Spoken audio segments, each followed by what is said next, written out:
Et si le problème n'était pas le manque d'air?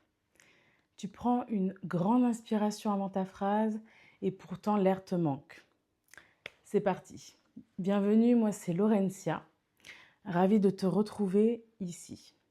Aujourd'hui, on parle de quelque chose que je vois vraiment souvent, même chez les chanteurs et des chanteuses qui ont déjà des années de pratique. Ce manque d'air en plein milieu d'une phrase, cette sensation de courir après ton souffle. Et je vais te dire quelque chose tout de suite parce que c'est le cœur de cette vidéo. Le problème, la plupart du temps, ce n'est pas que tu manques d'air, c'est ce que tu en fais en réalité. Alors on va creuser ça ensemble. Tu vois le moment exact dont je parle. Tu attaques ta phrase, tout va bien et puis vers la fin, il n'y a plus rien. Tu serres, tu pousses les derniers mots, ta voix se pince et tu finis en apnée. Et souvent, qu'est-ce que tu te dis juste après? Il faut que je prenne plus d'air. À la phrase suivante, tu inspires à fond, tu remplis tout ce que tu peux, épaules qui montent, poitrine qui se gonfle, et là, surprise, c'est parfois encore pire. Tu sens que ça te bloque, tu sens que ça bloque. Tu es un peu raide et l'air file encore plus vite. Si tu te reconnais là-dedans, tu n'as rien à te reprocher. C'est le réflexe le plus logique du monde. Il manque de l'air, donc j'en prends plus. Je te dis ça parce que je suis moi aussi passée par là. Pendant longtemps, j'ai eu ce problème de souffle. Je mettais bien trop de pression. J'avais l'impression que gérer mon air avec un tout petit débit, ça ne suffirait jamais. Et puis un jour, j'ai compris quelque chose. Même avant de chanter, même en soufflant dans une paille pour réguler mon débit, j'étais déjà en tension. Le problème n'était pas mon souffle, il était dans ma tension. Avant même la première note en réalité. Parce que ton instrument, lui, il ne fonctionne pas comme tu le crois. Et c'est ce qu'on va regarder maintenant. Je vais te poser une seule question, toute simple. Est-ce que tu manques d'air quand tu parles? Quand tu racontes une histoire à quelqu'un? Quand tu ris? Quand tu soupires? Probablement jamais. Et pourtant, tu n'y penses pas une seule seconde, généralement. Ton corps, lui, il le gère. Il gère ce que ça veut dire, c'est que la capacité, tu l'as déjà. Ton problème en chant, ce n'est presque jamais la taille du réservoir. C'est le débit, c'est ta façon dont tu laisses sortir l'air pendant que tu chantes.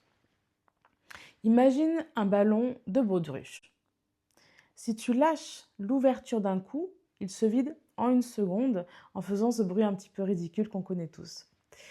Et au contraire, si tu pinces l'ouverture et que tu laisses sortir doucement, il peut durer bien plus longtemps. Eh bien, ta voix, c'est pareil. Ce n'est pas combien tu prends, c'est combien tu donnes. Et quand tu inspires à fond en gonflant tout, tu fais quoi en vrai? Tu mets ton corps sous pression, tu crées de la tension avant même d'avoir chanté une note. Et cette tension, elle pousse l'air dehors plus vite. Tu vois le paradoxe? Tu prends plus d'air pour en manquer plus vite en réalité.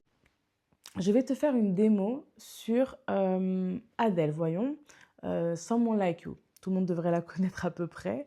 Donc allons-y. Never mind, I find someone like you. Et tu vois, en plus, ça te fait mettre de l'air en plus dans ton chant, alors que tu n'en veux pas. On veut quelque chose de puissant. Et c'est pas possible. Tu prends énormément d'air, il faut qu'il sorte. Maintenant, si tu gères ton petit flux d'air, qu'est-ce que ça donne? Never mind, I find someone like you. I wish nothing but the best for you too. Alors, est-ce que tu as entendu? Même phrase, je suis allée un peu plus loin en chantant pour te montrer, mais même phrase, même poumon, et ce qui change, c'est juste ce que tu fais de ton air. Alors voilà, ce que je veux vraiment que tu retiennes de cette vidéo, quand l'air te manque, ton premier réflexe, c'est d'en prendre plus. Et c'est presque toujours le mauvais réflexe. Parce que le manque d'air, la plupart du temps, ce n'est pas un manque de capacité, c'est un problème de gestion.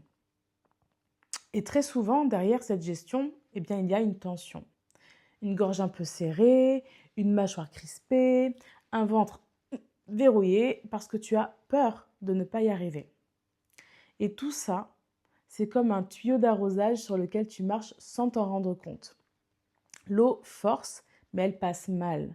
Donc la vraie question, ce n'est pas comment je prends plus d'air, c'est où est-ce que je me crispe et comment je peux relâcher ou du moins équilibrer mon débit d'air. En fonction de l'énergie que te demande ta phrase. Ça change complètement l'endroit où tu mets ton attention. Tu arrêtes de vouloir remplir, probablement que tu auras besoin de relâcher ou d'équilibrer. Et là, il faut que je te dise quelque chose, parce que c'est au centre de ma façon de travailler. La voix est intimement liée à notre état intérieur, ok? Et le souffle, lui, c'est le premier endroit où ça se voit. Pense à une journée de stress, de course, de tension. Comment tu respires? En haut, probablement. Cours et vite. Maintenant, pense à un moment de vraie détente. Quand tu t'allonges tranquille, quand tu fais une session de relaxation, ta respiration, elle descend, elle ralentit, elle s'installe au niveau du ventre. Effectivement, comme on a l'habitude de le dire, ton corps fait ça tout seul. Donc quand tu arrives pour chanter avec la tête pleine, le corps contracté, la peur de la fausse note, ton souffle, il est déjà en mode alerte en fait. Il est court et haut. Et tu voudrais chanter une longue phrase posée avec un souffle de stress en fait. Ça ne peut pas coller. C'est pour ça que travailler ton souffle, ce n'est pas juste un exercice technique de plus. C'est apprendre à revenir dans ton corps, à poser tes épaules, à détendre la mâchoire, à laisser ton ventre bouger librement en 360. Voilà. Le jour où tu abordes ta phrase depuis cet état-là euh, de, de calme et de sérénité, hein, j'ai envie de dire, depuis cet état-là, tu n'as plus besoin de prendre plus d'air. Tu as juste besoin de détente. Et la détente, ce n'est pas chanter mou, c'est être dans une disponibilité corporelle adaptée à ce que tu chantes. Être en détente va de pair avec la tonicité et la présence. Alors concrètement, par où tu commences? Alors pas par prendre plus d'air, tu l'as compris. Tu commences par observer. La prochaine fois que tu chantes une phrase qui te met en difficulté, arrête-toi une seconde avant et regarde. Est-ce que déjà tes épaules montent? Est-ce que déjà ton ventre est dur? Est-ce que tu retiens quelque chose? Est-ce que tu retiens une tension, quelque chose qui est déjà dans ton corps avant de chanter? Juste observer déjà, ça change des choses. Tu ne peux pas relâcher une tension et à partir de là, explorer. Il faut que tu détendes absolument. Je t'invite vraiment à détendre ton corps pour gagner en tonicité, en fermeté, mais simplement à la juste dose, au juste dosage. Alors tu essaies une inspiration plus basse, plus calme, sans forcer. Tu laisses l'air sortir lentement, comme le ballon qu'on pince légèrement, à ton rythme.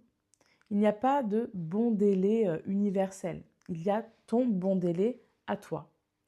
Et ça m'intéresse vraiment de savoir en commentaire, c'est quoi cette phrase qui te coupe le souffle en ce moment, celle sur laquelle tu cales, et essaie ça chez toi. La prochaine fois que tu chantes, avant de vouloir prendre plus d'air, cherche d'abord où tu te crispes. Et tu pourras me raconter comment ça s'est passé. Je te dirai, je lis tout. Et si tu veux qu'on creuse un point précis ensemble, un endroit où ton souffle te lâche toujours, tu peux me l'écrire en commentaire. On pourra en refaire une vidéo. Merci d'avoir été là avec moi. Ce qui compte, c'est ce que ça t'a apporté à toi. Car chanter, c'est aller vers soi. Prends soin de toi et à bientôt.